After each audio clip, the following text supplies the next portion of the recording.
This is Jool, the largest planet in all of Kerbal Space Program, and the only gas giant in the game. Today, we will be attempting a mission that almost nobody has ever completed before. In a single launch, we are sending 3 Kerbals into Jool, getting them all the way to the lowest point possible, and then we're bringing them all the way back up and back home to Kerbin. And this is the rocket responsible for getting us to Jool and back. This 100 meter high rocket has 45 Mastodon engines spread across 5 boosters to get us into orbit. The second stage has 4 Rhino engines and will be used to transfer to and capture around Jool, and above that we have a nuclear stage housing 7 Kerbals, which will be responsible for getting the crew back home to Kerbin. And lastly, we have the lander, or rather, the Jool descent and ascent vehicle. It has 1 Vector sustainer engine and 8 Aerospike booster engines on the first stage, and another 2 Aerospikes on the second stage. And of course, at the core of it all, 16 heavy-duty rotors that will handle nearly half of the ascent back out of Jool's atmosphere. We are now on the pad during a transfer window, and we have a gas giant to defeat. Let's go to Jool.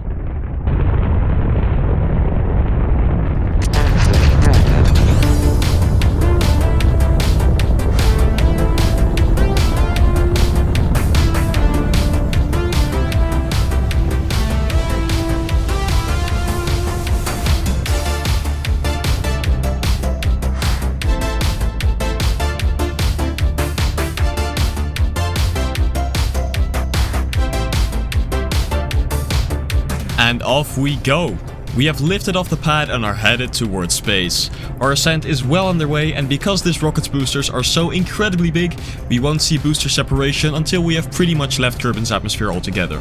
There go the side boosters, and we are now flying on the power of only the remaining 9 central Mastodon engines.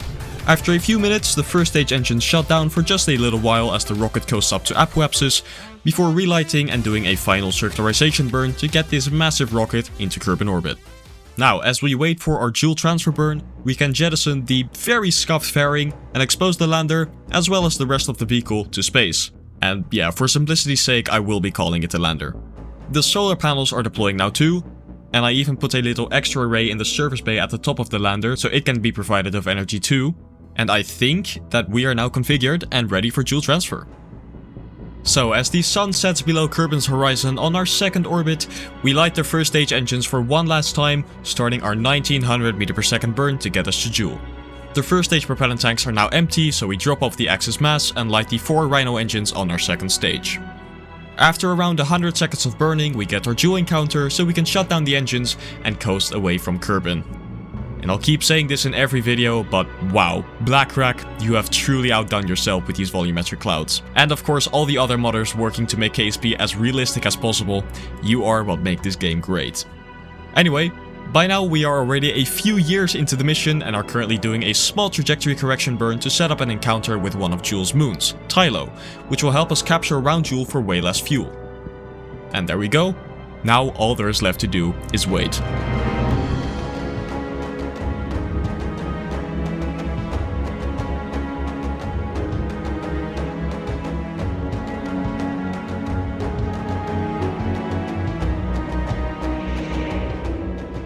And here we are, the Jool system.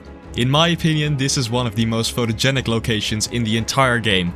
So, you probably saw that we just flew past Tylo, that gravity assist slowed us down enough to capture us into Jool's orbit, and it will slingshot us toward a Lathe encounter, whose gravity we will use to lower our orbit even more.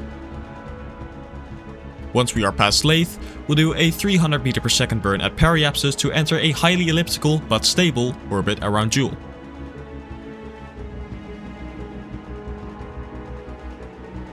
This is one of the very few cases where you really get to see Jool from this close. One of the last steps before entering Jool is getting the crew on board the descent vehicle. 3 of the Kerbals on board will go on EVA to transfer into the lander, leaving the nuclear stage to be guided by the remaining 4 Kerbals on board. Now, to get an idea of what exactly is about to happen, after the lander detaches, the nuclear stage will do a burn at periapsis to achieve a circular low Jool orbit in preparation for the later rendezvous and docking. The lander will then swing around one more time, and then go straight in. Alright, let's go make history.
Welcome to Jool.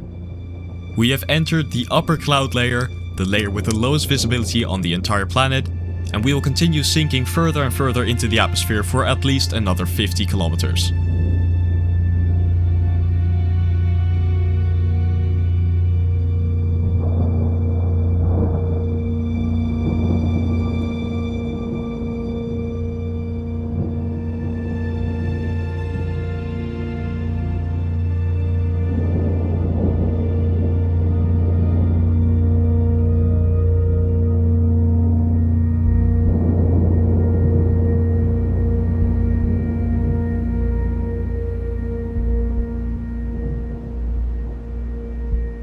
We have now reached the lowest point possible in Jool's atmosphere, at 230 meters below the game's defined sea level and only 20 meters above the kill sphere, where any craft is instantly crushed.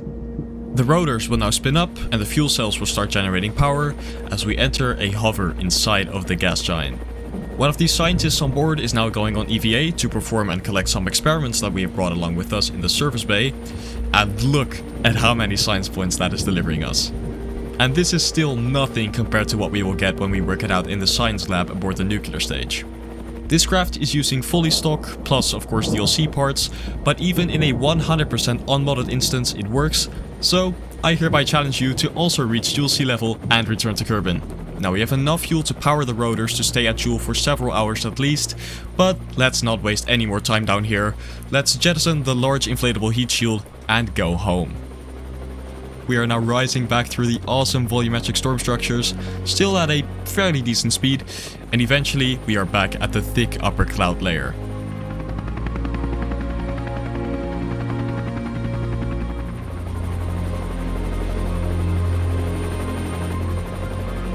After nearly 15 minutes and 70 kilometers of ascending, Jool's gravity finally starts to overcome its thinning atmosphere. And this is when the real challenge starts.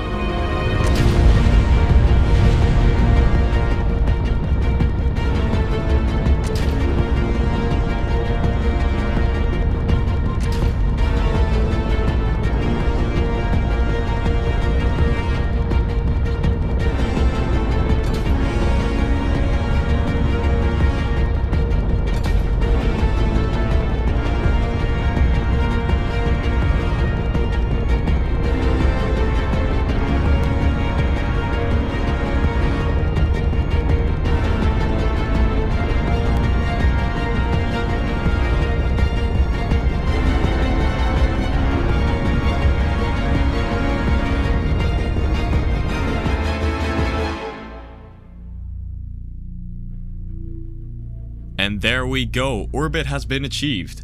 The entire power descent is actually really difficult to get right. I reached orbit with less than 200 meters per second left, so we'll have to use the nuclear stage to set up the rendezvous with the ascent vehicle.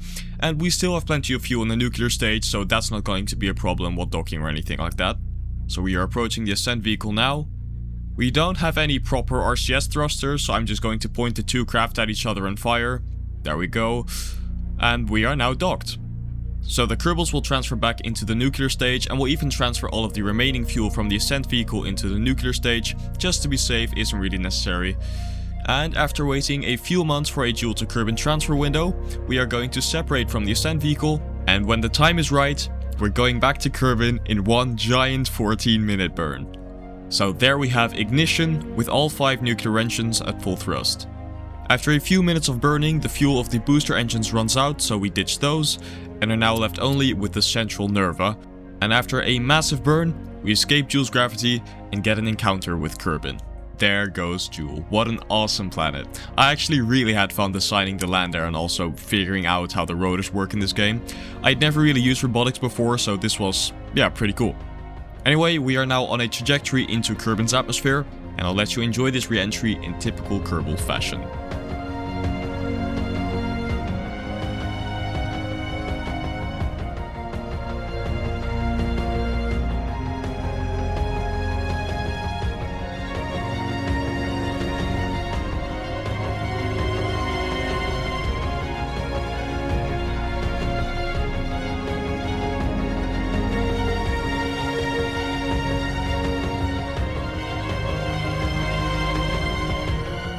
And that is a wrap. For one of the first times in documented KSP history, 3 Kerbals have been successfully returned to Kerbin after reaching Jool's sea level. This was a very fun mission, and I hope you enjoyed it as much as I did. In the description I have a video of the entire mission to prove its legitimacy. And yeah, if you like this video, please consider subscribing to my channel. And if you really want to support me, you can become a channel member, where you get exclusive video status updates, shoutouts in every video, and you'll also get to fly on potential future KSP missions. Okay, thank you for watching.